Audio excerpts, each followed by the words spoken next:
patriotism, faith, national unity, education, fiscal responsibility, civility, the values that define America. Fascinating stories and talks from America-loving patriots dedicated to preserving freedom, opportunity, and justice. Welcome to the Friends and Fellow Citizens podcast.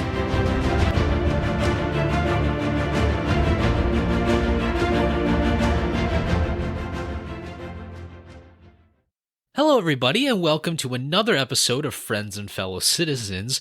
I'm your host, Sherman Tylowski. Thank you so much for joining us this week. I hope you had a wonderful Constitution Day 3 days ago, 3 days before the release of this episode.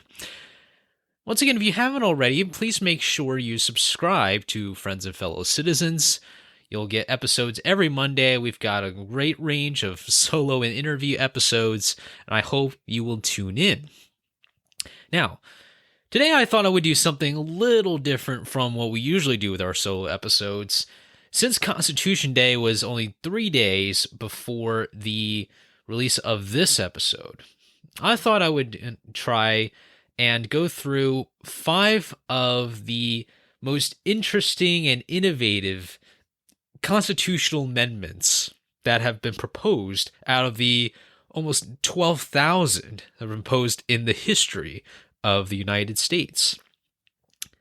Now, again, there's so many different ways you can go about this, but I thought it'd be really interesting to take a look at some very, very bizarre amendments. And, we often think about the 27 that are in existence today, but there were some very interesting people who had very interesting ideas to amend the Constitution. And there's so many factors that come into play when it comes to putting out an amendment, because number one, it's very, very hard to pass one. You need 2/3 of the House and the Senate each to even advance it. Then Congress decides to submit that to state legislatures, and you need 3/4 of state legislators in order to make an amendment. So the 5 that I'm putting out here are just a few of the ones that really stood out to me. I'm wondering if you all have any interesting amendments that either you have come up with or some ones that you have seen before. But in no particular order, because I don't think that there's really any way you can rank these in terms of weirdness or insanity. I don't know what to really use to describe these amendments. But hopefully you'll be able to pick up where some of these people are coming from, at least. Whether or not you agree with their reasoning is another issue. But I will try my best to go through and pick out just some of the unique things and do some commentary about each of these amendments. Now, the first one that I'm going to start with is H.R. 8 from March 5th, 1838.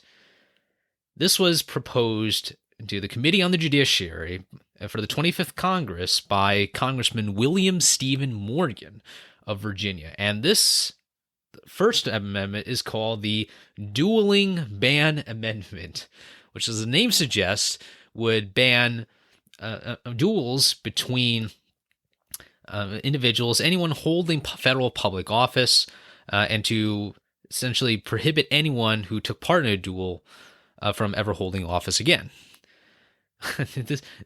This obviously brings back to those old ages of when people used to duel. If you think of Alexander Hamilton's duel with Aaron Burr, one in which he lost, he probably would have supported this amendment clearly. But this really stemmed from a duel that happened between 2 House members, Jonathan Silly of Maine and William Graves of Kentucky. Unfortunately, Silly was killed and because of this duel, which was in February. So this amendment wasn't really introduced that much longer after that. But before, in 1826, some of you might have heard of a guy named Sam Houston. Sam Houston of Tennessee and General William White dueled, and General White was seriously wounded. And I don't think that anyone, I don't know too much about General White, but when people see this, you can imagine what people were thinking at the time. Over time, somebody must have thought, this is a really crazy idea. I mean, out of all the things that you could do to settle disputes, I mean, I don't know, there's something called the court system. There were people who engaged in duels, and this has got to be, I don't know how much of a breakthrough this really was at the time, but someone like Congressman Morgan was like, enough is enough. And I think he really, even though this didn't pass, and eventually Congress did outlaw dueling in the District of Columbia in 1839, according to this page from the History, Art, and Archives site from the House of Representatives, it really, I think, shows that while there's certainly a lot of work ahead of us in our society, it's almost, I guess, reassuring to know that Congress does a lot of things, and we can't really ignore that. And one of the things that they did was stop dueling. If you can imagine how crazy political partisanship is going on, imagine how crazy it must have been to even witness these duels. And not to mention that maybe some of these people really didn't have the best marksmanship, so they unfortunately fell into the losing side of these matches. But it's just, anyway, it's unbelievably crazy that we had a time in American history when dueling was still very much a mainstream thing, as it was for a lot of countries around the world. But regardless, this is my First Amendment that I thought was really, really interesting. I would have supported him more. I would have given him a high five and shook hands with him. Love to do a photo with him, because that would have been the end of a lot of tragedy in American politics, but really just saving a lot of lives in the meantime. All right, number 2. I don't really know what to say about this one, because there's really no reasoning that we can extract from it. The second one is called the United States of Earth Amendment. Yes, this was a real thing. In 1893, I'm reading from this site called legend10.com. In 1893, there was a proposed constitutional amendment to rename the country the United States of Earth. This is from a guy named Lucas Miller, who was a Democrat from Wisconsin. And I don't think he actually said why he wanted to do this. I believe there was also another stipulation where he would actually abolish the Army and the Navy, which really, really makes it a bad idea, if the first part of it wasn't bad enough. I don't know too much about Lucas Miller, to be honest. Again, there's really no real record as to why he did this. I'm with all due respect to Wisconsin, I don't know what was really going on with this campaign from a guy named Lucas Miller. I'm not sure what he was trying to accomplish. Maybe he wanted to stop an alien invasion, or try to assert himself in the universe. Maybe he was just overly patriotic. Maybe he had some kind of imperialistic motive. Now, remember, at the time, this is the 1890s. At that time, it was very, very unusual to have this kind of foreign policy outlook where someone was trying to, I guess, do like a Manifest Destiny 2.0, that motion to get the U.S. out there and to be more imperialistic, or the Spanish-American War would occur later that decade. But to go to that far, go for, say, United States of Earth, for me, absolutely, this is a terrible idea. It sounds something that would come out maybe of like an environmental activist, just because it has more of an environmental tone to it. Again, I don't know what Congressman Miller was thinking. Maybe he's a nice guy. I would love to have coffee with him. And really, the only question I would ask him is, what is this amendment about? But there you have it. There's United States of Earth Amendment. USE does not the same kind of ring to it, clearly. All right, number 3. This is another one where I'm wondering whether this is more of just an outburst of anger, or really an attempt to change the Constitution. In 1911, a freshman representative named Victor Berger of Wisconsin, again, from Wisconsin, I don't know what was going on in that time in Wisconsin, he introduced a resolution to amend the Constitution to dissolve the United States Senate. So I call this the Senate Abolition Amendment. HJ Res 79 read, here's the quote here: "Whereas the Senate in particular has become an obstructive and useless body, a menace to the liberties of the people, and an obstacle to social growth, all legislative powers shall be vested in the House of Representatives. Its enactments, subject to referendum, shall be the supreme law, and the president shall have no power to veto them, nor shall any court have the power to invalidate them," unquote.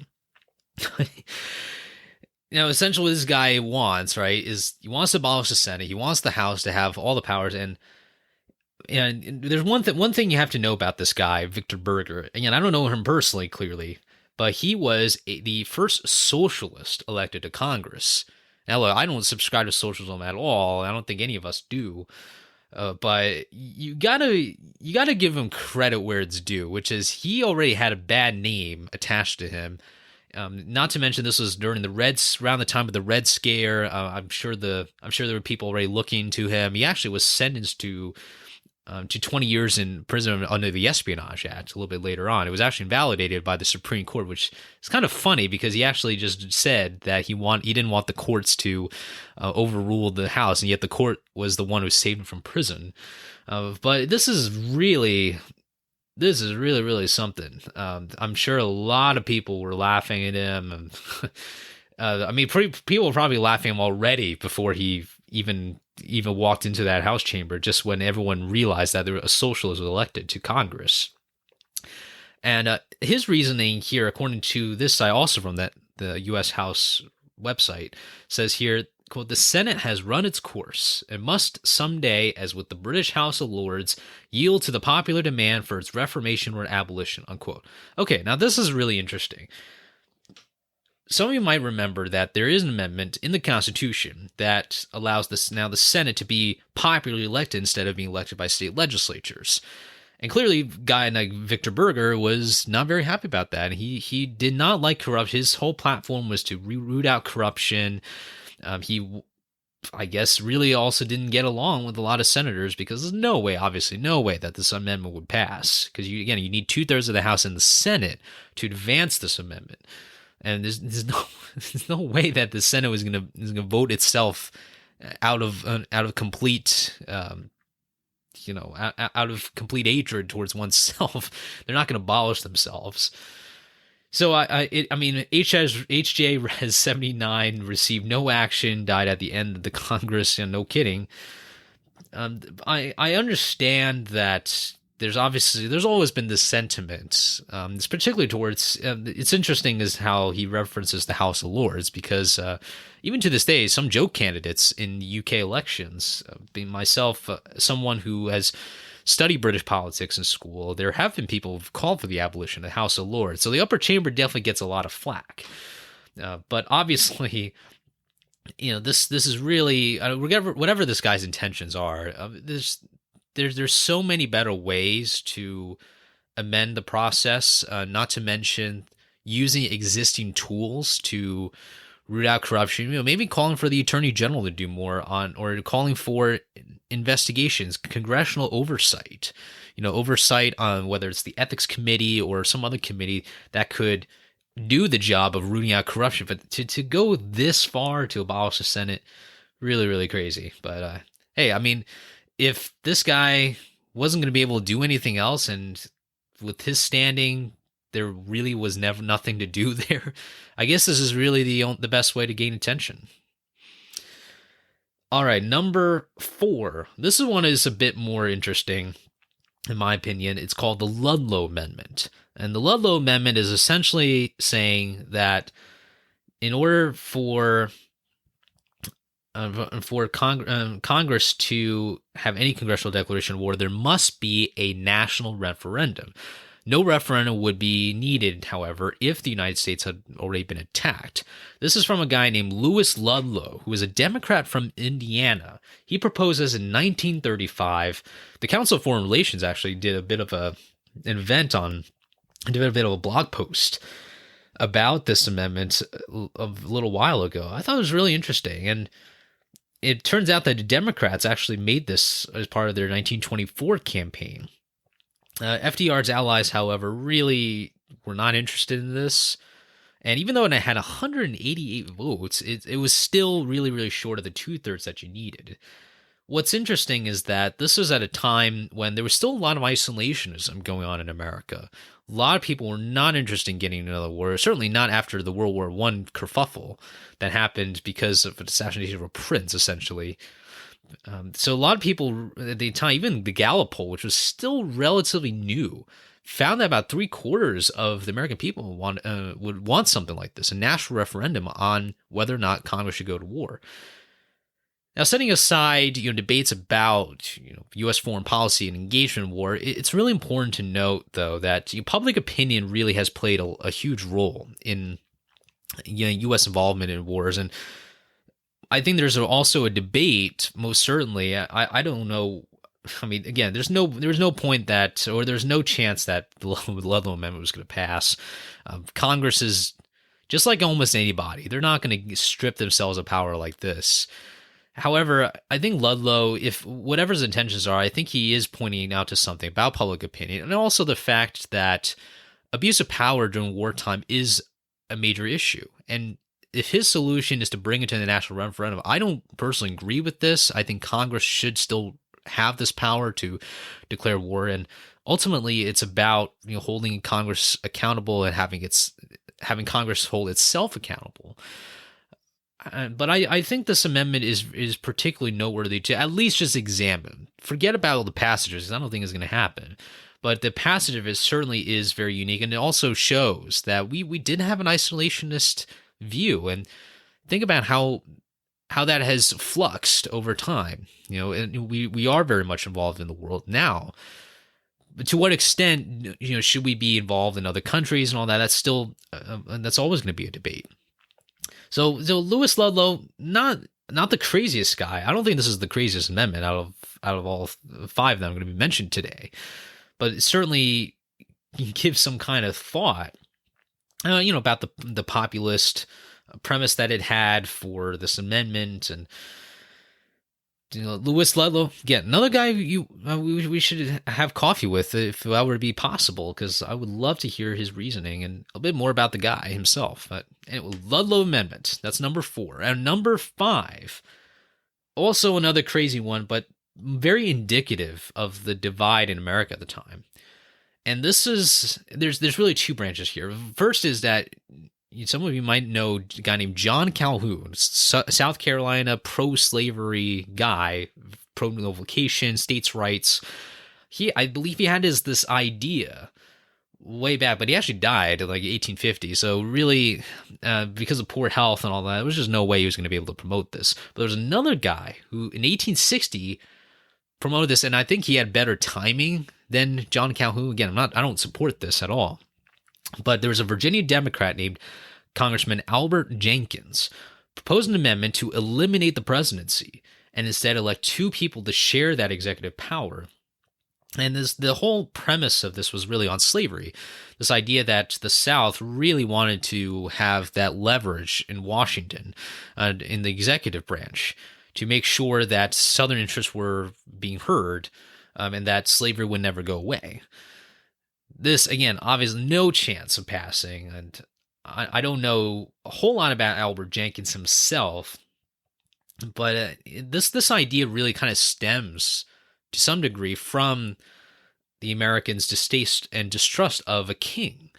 And there's this idea that you need to have some kind of balance of power in the executive branch. We did try that. In the past, it used to be that the first place winner would be president, the second place winner would be vice president. But even if you got 2 really smart guys like Thomas Jefferson and John Adams, even that can't be achieved. We realized the hard way that you need one person to be in charge in the executive branch. And it just would never, you would just have way too many disputes, and it didn't work very well with Adams and Jefferson bickering all along. Imagine those 2 guys bicker. Imagine how much bickering would be going on in 1860, or even nowadays, if you have more than one person in the executive branch fighting each other on the platform and running the nation. And so this is actually this idea came out in 1870, this time from a northerner, which really surprised me. Ohio Representative Milton Southern also felt that the president was becoming too much like a king. He wanted a three-part executive council, which included representatives from the eastern and middle, western, and southern regions. And again, this guy's plan was going nowhere. But it's very unique how these two guys, and I don't really know what they were thinking. And I think it might be another one of those, declarations that the South just wasn't going to give up. I'm talking about Jenkins, and then Southern. Well, he just didn't like Rutherford Hayes. I think that's the other way of saying it. This is probably just really his way of not liking Rutherford Hayes, and maybe it also stemmed from the corruption of General Grant, President Grant, I should say. Southern, I guess, was just like, I'm done here. I'm gonna put it out there. I don't know what's gonna happen. People are gonna call me crazy, but we'll see. So these two guys, they bring out this idea. I know I mentioned John Calhoun a little bit. I'm not gonna give him credit because he wasn't even alive at the time. But this is another amendment to contemplate. Like, well, we did have some crazy thoughts. Yes, there was discontent, but the main lesson, I think, here from all these 5 really interesting amendments, some of the really, really outlandish, is that having discontent and having a practical idea don't have to be mutually exclusive. And I don't think that it's reasonable for anyone, whether they're the representative or anyone in the citizenry, to go this far, to put out amendments like some of these. The dueling ban amendment, absolutely, I'm all for it. Okay, that's probably the only one I'd be on board with it, and maybe you'll agree with this as well. Hopefully, you'll agree. But the other ones, that discontent just transformed into something really, really fantasy-like and just outlandish. Not something that we should be setting as a precedent. And thank God that we actually have a Congress, we have a government that actually rejected these amendments. Because think about how crazy American politics would be had a couple of these passed as law, as part of the law of the land. So anyway, 5 really interesting amendments. I don't know if we'll ever see amendments this crazy or crazier. I don't know what American politics has to hold in the future, but this is, I think, a really good examination of how some people thought in those days. And when people think that politics are crazy, yes, politics has always been crazy in America, but there have been crazier times. And as part of it, I think it does require some kind of gratitude that the political environment has changed a lot, some for the better, some for the worse, but for the better. Most certainly when it comes to duels, yes, that definitely, we have definitely come a long way from that. But I hope you enjoyed learning a little bit about these 5 interesting proposed amendments out of the 12,000 approximately that were proposed. I hope you enjoyed this episode. Again, if you haven't already, make sure you hit that subscribe button. I hope you have a great rest of your week. And remember, a day in America always gets better when we are with our friends and fellow citizens.